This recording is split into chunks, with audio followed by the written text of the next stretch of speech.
Hi, this is Stuart Talley, here to do an update on the ongoing Pinnacle metal-on-metal hip trial. We have some breaking news. Today we have a verdict in the case that is currently pending in Dallas, Texas.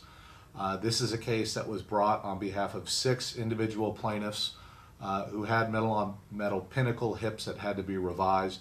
All of the plaintiffs reside in New York, and New York law applied to the case. The jury came in with a verdict of $247 million combined for the 6 individuals. Of the $247 million, $90 million of the verdict was for punitive damages against Johnson & Johnson, which is the parent company of DePuy. And there was a punitive damage verdict of $78 million against DePuy. The remaining $77 million was for compensatory damages for the 6 individuals. So on average that comes to about $11 million per plaintiff. The verdict in this case was actually somewhat of a surprise that the punitive damages came in as high as they did. In this trial, the judge refused to admit a lot of the inflammatory evidence that was admitted in previous trials. There was a lot of emails, internal emails, and evidence about DePuy and Johnson & Johnson's bad conduct that came in the 2 other bellwether trials where there were large verdicts. And in this case, the judge specifically excluded that information from evidence.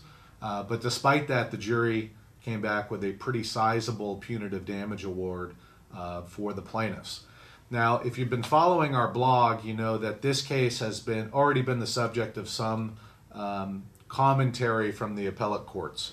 At one point before the trial started, DePuy filed an appeal requesting that the appellate court not allow the trial to go forward because there was no jurisdiction over Johnson & Johnson and DePuy in the court in Texas. The argument was that the trial shouldn't take place in Texas, it should take place in New York, and that only the New York court has jurisdiction. The appellate court denied that request, but in doing so, they entered what I call an advisory opinion, where they indicated that there was no jurisdiction. But the issue of whether there was jurisdiction or not needed to be addressed after the whole case was over. So DePuy is feeling confident that this verdict will be overturned. But at the end of the day, the purpose of these bellwether trials is really not to get 6 people paid. I mean, that's what happened, but that's not really the purpose of having bellwether trials. The purpose of bellwether trials is to set value on the cases.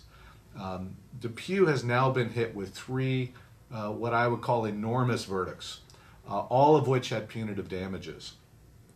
This is just the latest one. There was a group of Texas residents, a group of California residents, and now a group of New York residents. So what the plaintiffs have demonstrated is that no matter what state law applies, whether it's New York, California, or Texas, the conduct that took place in this case, jurors are going to punish that conduct. And that's what we've seen in these cases so far. So it's possible that this verdict might get overturned on jurisdictional grounds, but it sends the message. It sends the message to DePuy that they have to deal with this. There's 9,000 additional cases that have to be resolved at some point.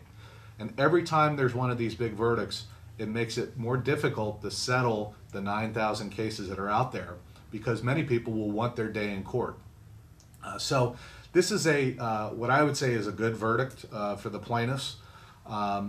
It's smaller than the other verdicts, but it's important to understand that a lot of the evidence that was presented in the other trials didn't come into this trial. So stay tuned. The 2 cases where we did have verdicts, the California plaintiffs and the Texas plaintiffs, those cases are still on appeal. I predict that it's unlikely there will be any major settlement discussions for resolving the remaining cases until those appeals are decided. We'll see what happens.